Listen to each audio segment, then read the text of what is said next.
If you find yourself always wondering where all your money went at the end of every month, it's because you don't have a plan for when payday hits. Like the water in this jar, money is a finite resource, so you have to be intentional with it. Otherwise, you end up just living your life, working to pay the bills, and making other people rich instead of actually ever getting ahead yourself. And so in this video, I'm gonna share with you the 8 places your money needs to go every payday and in what order. I started doing this back when I was in a lot of debt and making very little money, but sticking with this is exactly what helped me get out of debt, buy a dream home, and have over $1 million invested by age 32. So I'm gonna share with you how you can make the most of the money you have right now, regardless of your income level today. All right, the first place to put your money is pretty obvious. You need money to live, so your paycheck first needs to go to things like groceries, housing, transportation. You also probably have bills like minimum debt payments, car payments, utilities, insurance. A lot of people get into trouble here because it is so easy to justify needs that are actually wants. Yes, you need a place to live, but you don't need the nicest apartment. You also need to get from point A to point B, but do you really need a BMW to do that when a gently used Honda Civic would also do the job? It's a slippery slope, but the last thing you want is to have all of your money going towards your needs and have nothing else left to get ahead. A good rule of thumb is to keep all of your needs. Keep all of that under 50% of your take-home pay. Now, I know with the high cost of living these days, it is actually quite hard to keep your needs under 50%, so just do your best. But if your needs are eating up 80, 90, even 100% of your money, then how do you expect to ever get ahead? So this is where you might want to consider making some changes. Now, the changes might be annoying. You might have to sell your brand new car, pay off the car loan, and maybe get a cheaper car. You might have to get a roommate. These are changes people usually don't want to make, but it's also going to make a really big difference. So now you've taken care of the first place your money needs to go, which is your needs. Great, but what you do next is where most people go wrong. You go out with your friends, you go on a nice little vacation, take yourself out to dinner, and you're thinking if there's any money left at the end of the month, you will save some money. Problem is, when you do that, there's never much money to save, if at all, because of something called Parkinson's law. Ever notice how if you have 5 months to do something, you're gonna take 5 months to do it? But if you have 5 hours to do that same thing, you're gonna get it done in 5 hours. Work expands to fill all the time available. That's Parkinson's law. And it's the same thing with money. If you have $10,000 in your bank account, you're gonna think you can spend that and it'll be gone. But if you only had $1,000 in your bank account, that's what you're gonna spend. And so the trick here is to hack your own psychology. Instead of putting your money towards needs and then wants and then your financial goals, if there's anything left, you have to do it the reverse. Put your money towards your needs and then towards your financial goals, and then with whatever's left, you spend all of that towards wants. And this works because after you've put the money away towards your financial goals into savings accounts and other places, you're not gonna have that money in your checking account, therefore you're not gonna spend it because it's not there. But if it's sitting there, you are gonna spend it. So basically, you have to get in the habit of paying yourself first. It is counterintuitive, but it really works. And that brings us to the second place to put your money after your needs, which is not your wants, it is actually the first of your financial goals. We can't avoid the fact that life is full of surprises, medical bills, car repairs, emergencies, etc. And if you're not prepared for these financial curveballs, you'll find yourself scrambling for money and even worse, getting into credit card debt to pay for it. That's why you also want to have an emergency fund.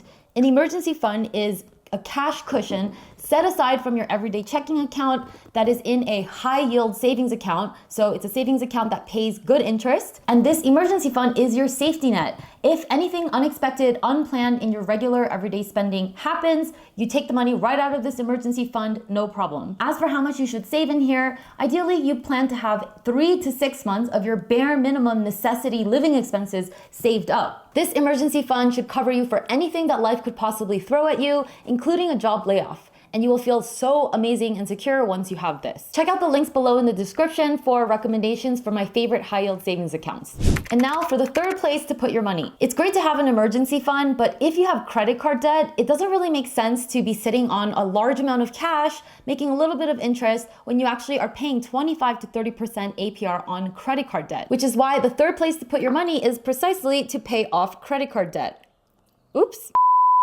And so if you have credit card debt at the moment, instead of saving up a 3 to 6 month full emergency fund, studies show that the average emergency expense that Americans experience is about $1,400. So start with a $2,000 starter emergency fund. And then once you're completely free of credit card debt, you can go back and build a bigger full-size emergency fund. You guys, paying off credit card debt should be a top priority. Just to put things in perspective, if you were to carry a $10,000 credit card balance at a 28% APR, you would actually be paying over $7 a day in credit card interest. That's $7 a day just for breathing, when you should really be thinking of ways to earn $7 a day, let alone paying someone $7 a day. So never sit on credit card debt for longer than you need to. Pay it off ASAP. Now, in terms of how to pay off credit card debt, there are two methods. One is the debt avalanche method. This is where you rank your different credit cards by interest rate and you pay off the one with the highest interest rate first. So any extra money you have, you put all of that towards that one high interest credit card while doing minimum payments on the rest. And then once that credit card is paid off, then you move on to the next one and the next one and the next. You can also do the debt snowball method, which is where you actually pay off the credit card with the smallest balance first. And then once that's fully paid off, you move on to the second smallest balance and so on and so forth. Both methods work really well. And if you really focus, you can get out of credit card debt very quickly. Something I want to point out is that these 8 places work like a waterfall. So come next payday, if these cups are already full, you don't have to put anything in them and you can just move on to the next place your money needs to go. So if you don't yet have an emergency fund and you're still paying off your credit card debt, you might find that most of your money is going towards these 2 things, but keep in mind, it's not going to be forever. Once you fill up your emergency fund, once you've paid off your credit card debt, you're going to have a bunch more cash flow to move on to the next thing. And now that brings me to the 4th place your money needs to go. Everything we've covered so far is pretty basic stuff, but now we really need to get some money working for you. If you never figure out how to get your money working for you, you're gonna have to end up working for money for the rest of your life. And so the 4th place to put your money is into retirement accounts. And really, you should have started investing for retirement like yesterday. Check this out. If you had started investing at the age of 20, you'd have become a millionaire by the age of 50 by just investing $500 of your own money. That's just $180,000 in total contributions over the course of those 30 years and $820,000 in investment gains. All of that is due to the power of compound interest, which is the concept of you making money on your money. So because your investments grow and then the growth happens on top of that growth and then the growth happens on top of all that growth, your gains actually end up being exponential, especially towards the end. On the other hand, if you waited to start investing until the age of 40, you could still become a millionaire by the age of 50, but it would take $5,000 a month in order to get there. That's $600,000 in total contributions out of your own pocket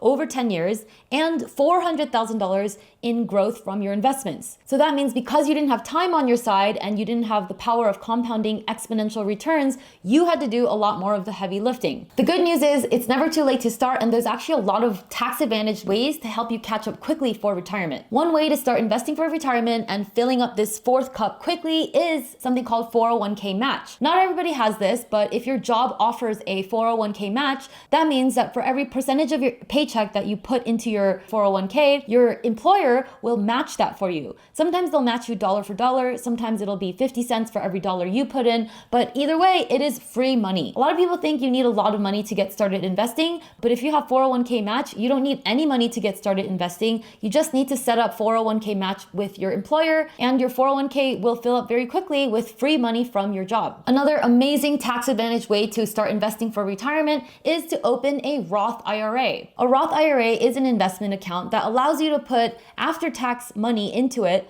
but all of the investment growth is never ever going to be taxed. And then when you withdraw the money later down the road, that money is also not going to be taxed. If you didn't invest in a Roth IRA, you would have to pay capital gains tax on all of the investment growth. You'd have to pay taxes on the dividends, anything that you earn from your investments. And a Roth IRA is nice because even if your investment goes from $50 to $50 million, you don't have to pay taxes on any of that growth. Whereas without a Roth IRA, you would be owing millions and millions of dollars in taxes. Every year, as of 2024, the government allows you to put up to $7,000 into your Roth IRA every single year. So you should really try to max that out every year if you can. Another great account for retirement investing is something called the HSA, or Health Savings Account. Right now, you're allowed to put up to $4,150 into it every year. The way this account works is anything that you put into this account is completely tax-free. So you're putting pre-tax money in there. And then all the investments are allowed to grow in the HSA tax-free. And then when you withdraw the money, that's also tax-free. So the HSA is a triple tax loophole. The only catch here is that you have to withdraw for health-related expenses only. You can even use this for contact lenses, for massages, for doctor's appointments, for supplements. Anything that is health-related is an HSA qualified expense. So this is a really nice way to invest for retirement in a tax-advantaged way and have money to use for stuff that you need. And another option to help you fill up this 4th bucket is to look at 401ks or if you're self-employed, solo 401k, or SEP IRA. These are retirement accounts that allow you to contribute pre-tax money and have your investments grow completely tax-free. And the catch is you do have to pay taxes on the back end when you withdraw the money. However, it's still really worth doing because you can put away so much money pre-tax, which reduces your current year taxable income, and that will save you a ton of money in taxes. And if you need some guidance on where to open these accounts, check out this free ultimate guide that I've put together for you, and you can grab the link below in the description. And now on to the fifth place your money needs to go every payday. So we've talked about investing, we've talked about retirement, compounding interest, and all that stuff is great. But the reality is, in order to have more to invest, you need to make more money in the first place, which is why the fifth place to put your money is investing in yourself.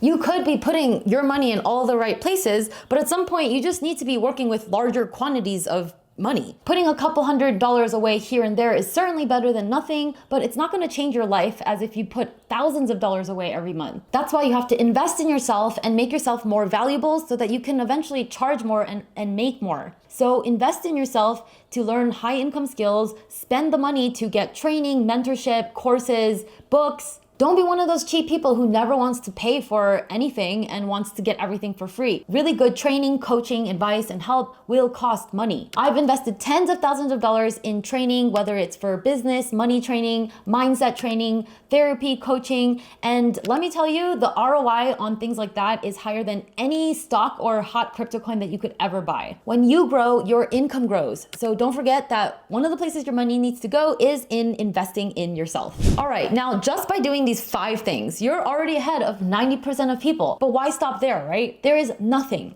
better than the feeling of being completely debt-free, meaning no monthly payments to anyone. All of your monthly cash flow is completely all for you. The moment I finished paying off my student loans, it was insane how much faster I could reach my other goals because all this cash flow was suddenly freed up, which is why the 6th place your money needs to go on payday is towards paying off all of your other extra debt. But I'm really referring to car loans, student loans, medical loans, personal loans, and anything that's not your mortgage. It certainly wouldn't hurt to pay off your mortgage, but if your interest rate on your mortgage is really low, we're talking like below 3.5%, then I would say never pay that off because that's practically free money, and your money's gonna make a higher return either being invested in the stock market or even just doing other things. Every extra bit that you add towards your monthly payments will greatly accelerate your payoff date. So for example, on a $20,000 student loan at 5% interest, just by paying $100 more every month, you're gonna pay that loan off 4 years faster. And now if you've made it this far, you are doing amazing, you're crushing it. And this cup is actually optional. But if you can and you have extra money, then this last cup is for non-retirement financial goals. This could be stuff like buying a house, saving up the down payment, maybe saving up money to send your kid to college, or perhaps even to invest even more aggressively in order to retire early. Because all the investing that we talked about so far was retirement investing, which we all have to do because we're all gonna need money in our old age. But the problem with retirement investing is that all of those accounts are very restrictive. You can't really access the money in retirement accounts until you turn 59 and a half, unless you wanna face a lot of taxes and penalties. But what about present you? What if present you needs a chunk of money for something big that is non-retirement? So that's what this 7th cup is for. So say if you want to save for a down payment on a house, you could put that money into another high yield savings account separate from your emergency fund and gradually save up money there. If you wanted to save for a college fund, you could consider opening up an account called a 529 account, which is a tax advantage account that is specifically for education purposes. And of course, if you just want to invest more for early retirement because you're maxing out all of your retirement accounts and you still have more money to play with, then consider opening a taxable brokerage account, which is a regular investment account that works just like a retirement account, but doesn't have any of the tax advantages and has no restrictions on when you can access the money. Again, check out this really handy guide that I created for guidance on where are the best places to open all these types of accounts. Okay, and now for the best part. Treating yourself to a nice dinner, going out and having fun with your friends, and just enjoying the fruits of your labor because you've earned it, because you've taken care of all of the important stuff first. And so the last place to put your money is your wants. This is the last place your money should go, because when you spend your money on wants before taking care of all the important stuff, you actually shoot yourself in the foot because you can't even really enjoy those purchases. It doesn't feel good to be out with your friends and spending money when you're low-key stressed about your finances and feeling guilty because you know that there's other things that money could be going towards. That's why it's best to do things in this order. Take care of your needs, all of your financial goals, or as many of them as you can, and then leave some for once. And of course, that part is important because we do need to enjoy ourselves. Life should be fun as well. Money isn't all about investing, it's also meant to be enjoyed, but you just gotta do things in the right order. If you get in the habit of managing your money like this, you'll find that it'll really help improve your relationship with money, and you'll find that you get ahead financially very quickly.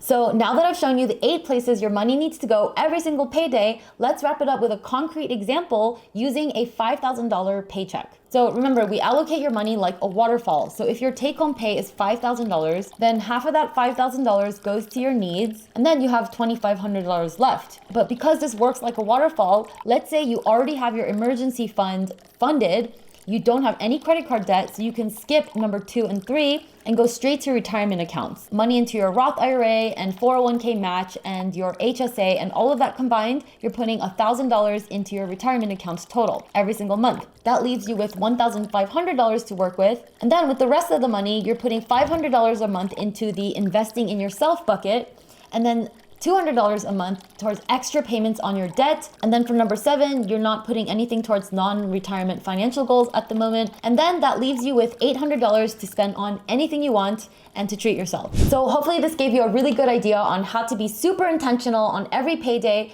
and how to make the most of the money that you make, whether you're making a little bit or a lot. If you got any good insights from this video, I would love to hear from you in the comments below. Thank you for watching, and I will see you in the next video. Bye!